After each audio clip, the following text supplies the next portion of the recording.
In the continuation of Maria Clara at Ibarra, Fidel de los Reyes and Maria Clara Infantes had a child whom they named Fidel de los Reyes II.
Simple lang. Kuha ka ng gamit. Ma, Sa iyo. pasok na po ako. Sige anak ka, mag-ingat ka. Yung game ng idol.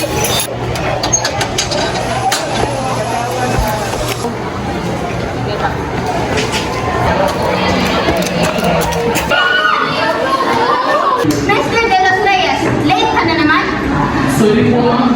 Traffic lang talaga. Puro ka na ng rason. Umupo ka na. Sige, ma'am. Okay, class, may ipapagawa ako sa inyo. Pag hindi nyo ito naipasa, ibabagsak ko kayo. Understood? Yes. Quiet. May ilang aklat akong nais ibahagi sa inyo. Mga librong maaaring hindi nyo pa nababasa, ngunit tiyak kong makakapagbigay inspirasyon sa inyo. Matapos basahin, gagawa kayo ng reaction paper na kailangang maipasa bago matapos ang buwan. February 1 pa lang ngayon, kaya may sapat pa kayong panahon. Mamaya, isasend ko sa GC natin ang list ng mga assigned books ninyo. Sige, aalis na ako dahil may iba nga akong klase. Inaasahan kong gagawin ninyo ang mga ipinapagawa ko. Huwag kalimutan kong ipasa sa tamang oras. Bye-bye! Tara, kantin ka na! Tara, kantin! Sobra ko na pera! Alam niyo ba? Nakapagod na talaga mo yung estudyante. Sinabi mo pa, Diyos ko, si Crystal na halos buwan-buwan na lang may pinapagawa. Ay, naku mga best. Ganyan talaga yan si Prof. Stella. Pero alam niyo ba, isang taon na lang, graduate na tayo!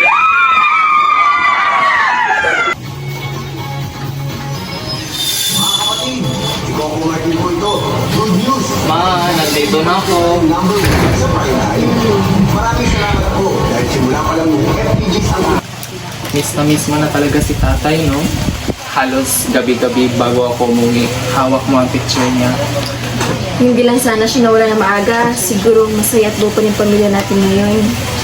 Ma, masaya pa rin naman tayo kahit tayong dalawa na lang, di ba? Iba pa rin kapag nandito siya. Ako ma, pero ganito talaga ang buhay. May mga bagay tayong hindi kayang kontrolin. Alam mo, buti na lang. Hawig na hawig mo tatay mo. Pakiramdam ko nandito siya. Kaya ipinangalan kita sa kanya eh. Sige na ma, gutom na mga bulati ko. Baka magreklamo na to. Sige, tayo na.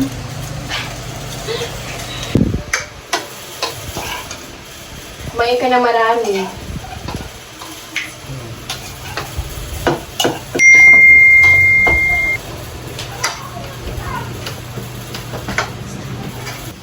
May problema ba, anak? Wala po ma. Project lang namin sa history. Sige, kumain ka dyan.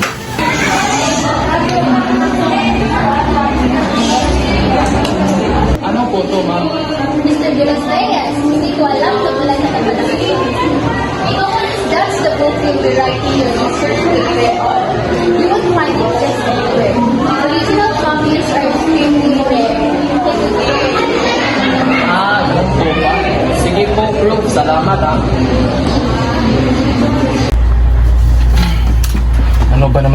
librong to. Ano bang mapapala ko dito? Tas ang kapal-kapal pa. Ba't kaya sa lahat ng libro sa akin pa napunta yung pinakamakapal?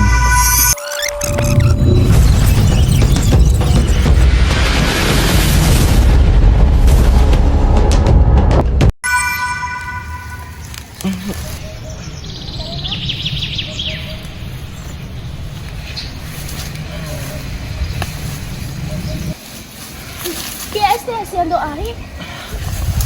¡Ayuda! ¡Ayuda! ¡Ayuda!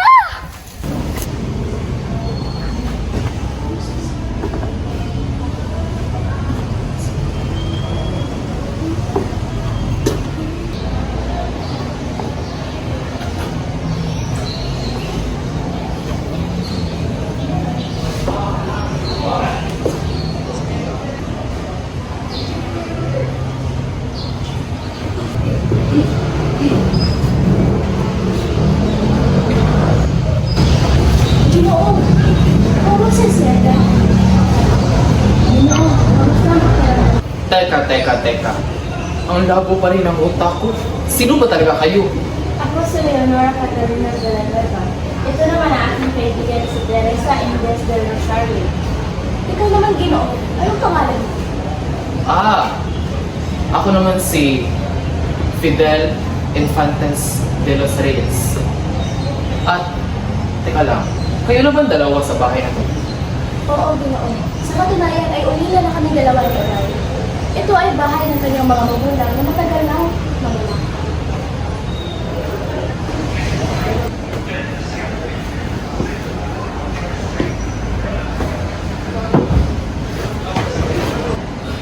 Bro, buti nandito po kayo. Saan po ba tayo? At saka, bakit ang weird ng mga tao dito? Nasa mundo ka ng libro, Mr. De Los Reyes. Hanap ka rin, bro? Naway matutunan mo ang kahalagahan ng kasaysayan ng Pilipinas, Mr. De Los Reyes. Bro, paano ako makakauwi? Bro! Anong yung sadya, Doña Teresa? Kailangan nating magandang mabuti ngayon sapagkat darating ang pamilyang Monte Carlos at Alfonso.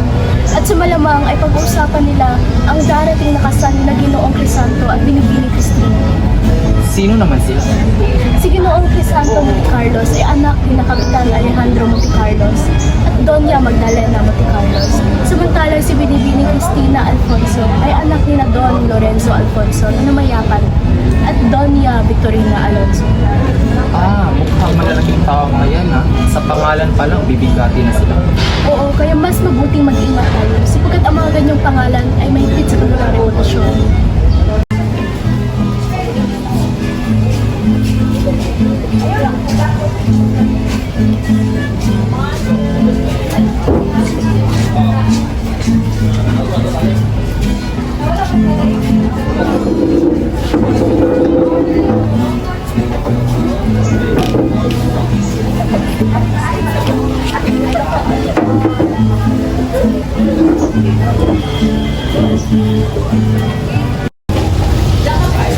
Kayong dalawa ay handa na ba sa inyong pag-iisang dibdib?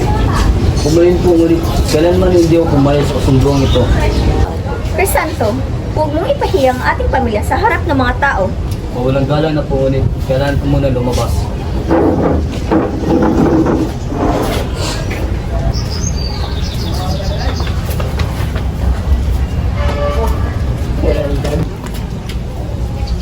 Napakawalang galang. Hindi mo ba alam kung sino ang nilabaga? Aksidente lang man nangyari na. Huwag na natin palakihin pa ito.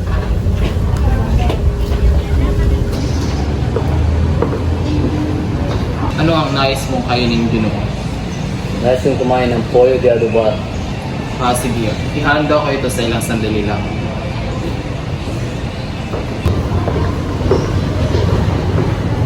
Narito na po ang iyong pagkain, Ginoo. Pag-ibig mo lang talaga, ang pag-ibig mo lang. Ano yung nais sabihin sa akin ng ito? Alam ko, mahirap paniwalaan mo ang sasabihin. Alam kong magaling pa mo kung ating pinagaling. Minsan, iniibig kita, Ginoong Crisanto. May nais din ako sabihin sa iyo, amigo. Fidel. Naibang ka na ba, Crisanto? Ano na lang ang sasabihin ng iyong pamilya?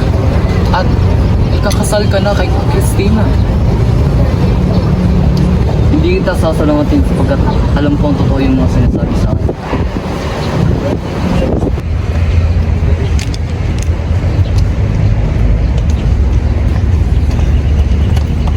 Anong ibig sabihin nito, Crisanto? Bakit maghawak inyong mga kamay? Mahal ko ang taong ito, Ama. Kaya Crisanto, nasisiraan ka ba bait? Alam mo, isang kasuklong-suklam na kasalan ito sa mata ng simbahan. At huwag mong kalimutan na ikaw ay nakatakdang pakasalan si Christina. Nakakahiya ang iyong pamilya, Don Monte Carlos. Sayang lamang ang ating oras sa pag-uusap ng kasal. Kung ganito rin naman ang gagawin ng anak mo. Don Alejandro, Doña Victoria, mas nakakabuting huwag na natin gawin iskandalo ito. Mas lalong mapapahirap tayo sa harap ng madla.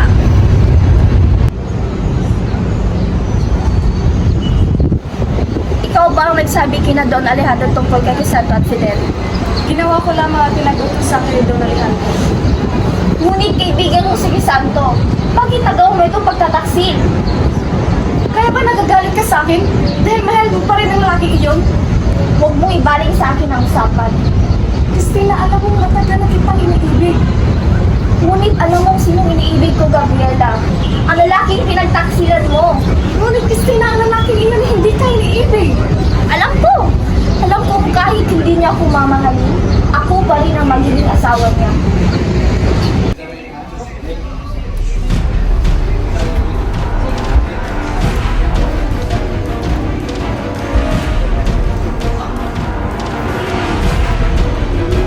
Don Alejandro, may isang bagay kayong dapat nalaman.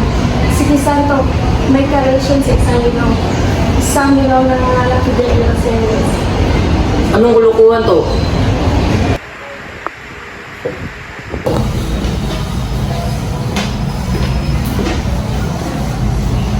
Magandang hapon po, Kapitan. Ano po ang sadya ninyo? Ikaw ba si Binimong Fidel Los Reyes? Ako nga po, Kapitan. Ano po ang pakay ninyo? Layuan mo ang aking anak. Ang ginagawa niyo isang kahihiyan. Hindi ko hayang madumisan ang pangalan ng aking pamilya. Alam kong hindi niyo po ito ikakasaya. Ngunit, mali ba ang magmahal? Hindi ko po sinasadyang mahulog ang loob ko sa inyong anak. Pero, hindi ko po kaya siyang iwan. Mahal, hindi mo naiintindihan. Ang ginagawa niyo isang kasalanan. Sa mata ng Diyos at ng lipunan, isang kahihiyan. Kung kasalanan ang magmahal, handa akong maging makasalanan, Don Alejandro. Ngunit, isa lang ang dapat mong malaman. Hindi ko kayang iwan at saktan ang iyong anak.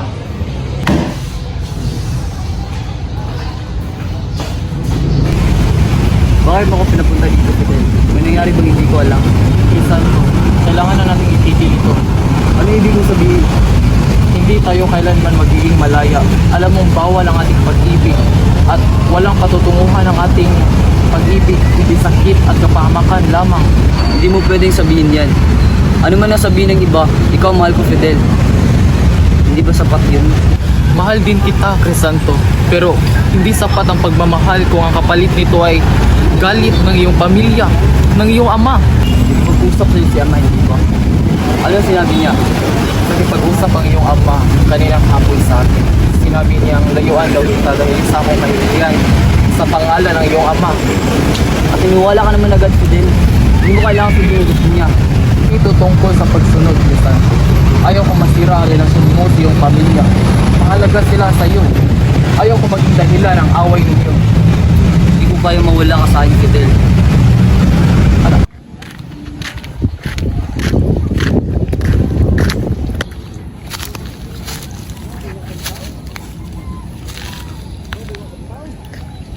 Siguraduhin mong walang makakahalata. Ang pera niyan ay para sa gobernador kapalit ng ating kasunduan. At sigurado ba kayong hindi ito malalaman ng bayan, Don Alejandro? Sinong mag-aakala na ang pinakamayaman at pinakaginagalang na pamilya sa San Diego ang may pinakamaruming sikreto? Walang sino man ang mag-iisip na ako mismo ang nasa likod ng pagbagsak at buhayan ng mga magsasaka sa bayang ito. May tao! Sino yan? Hanapin mo!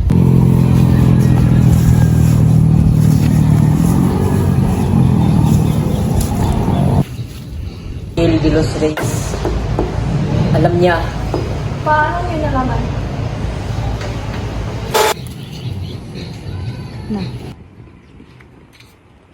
Walang tao, Kapitan.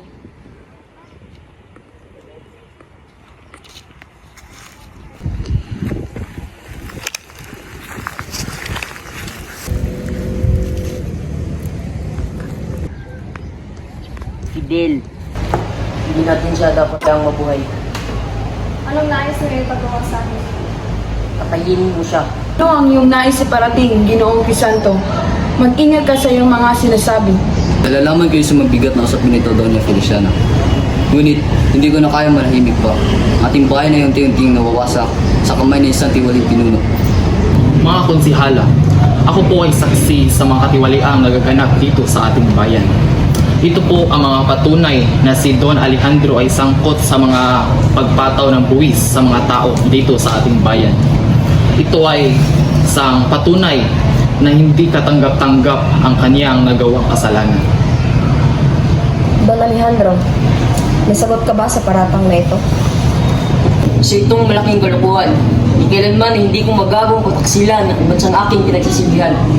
Ngayon naman, paano may papaliwanag ang mga papeles na ito at mga saksing narito upang patutuhanan ninyong mga ginawang labag sa batas? Sinungaling, isang traidor, Crisanto. Ikaw at ang iyong kabit na Tama na, Don Alejandro. Ang usapin ito hindi tungkol sa personal na hinanakit mo sa iyong anak, kundi ang iyong pananagutan sa ating bayan. Batid namin ang iyong kapangyarihan, ngunit hindi kami bulag sa mga ebidensyang nasa aming harapan.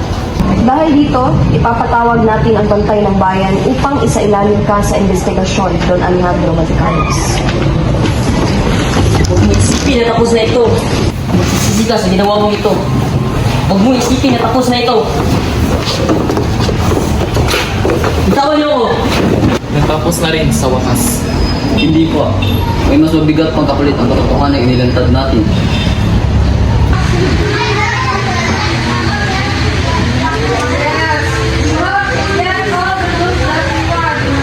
Kaya mo bang tanggapin ang kapalit ng pamilya?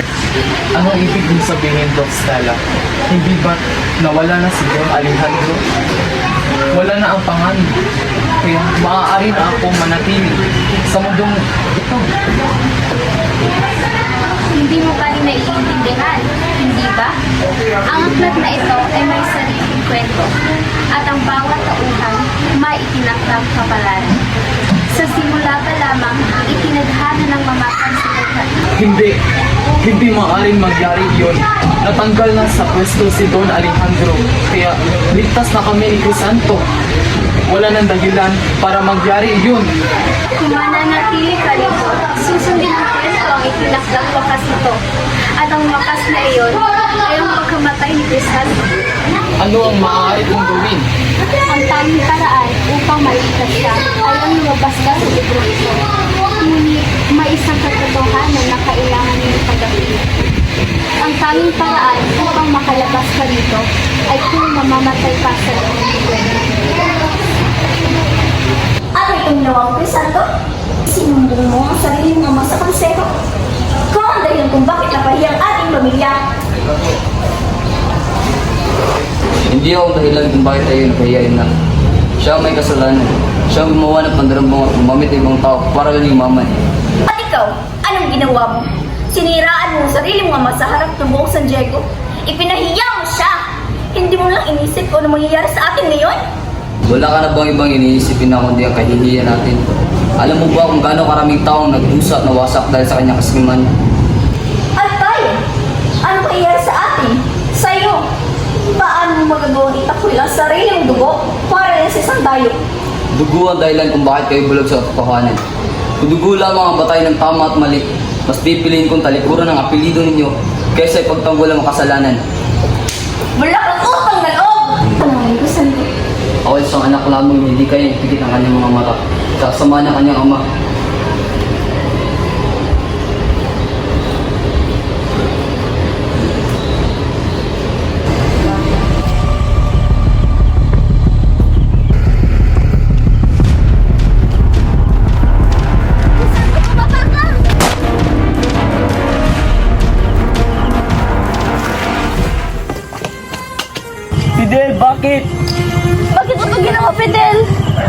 Kasi walang ibang pagpipili kundi ikaw.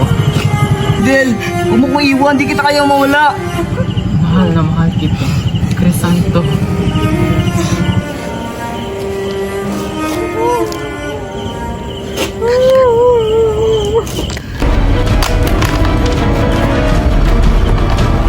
Yan na naranap ko na buhay.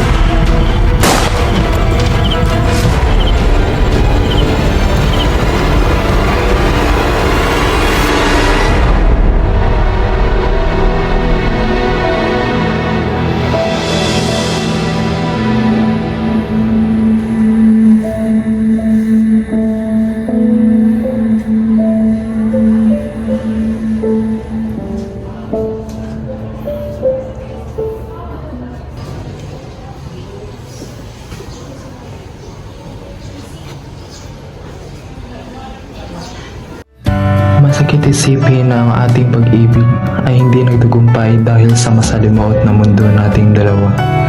Ngunit, nais kong malaman mo na masaya ako para sa iyo. Payapa ang aking kalooban dahil natagpuan mo ang taong karapat-dapat sa iyong pagmamahal.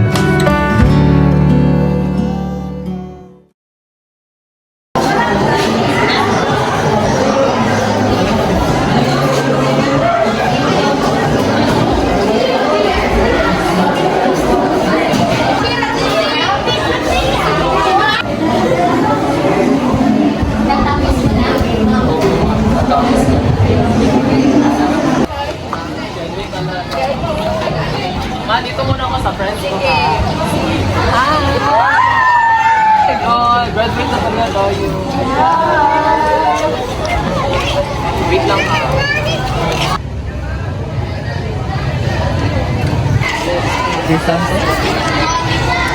Sorry, do I know you? Oh, I apologize. You remembered me as someone that I once knew.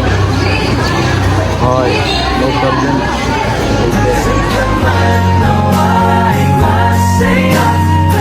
I understand now that some stories are not meant to continue. Some things are meant to stay in the past, no matter how much they are remembered.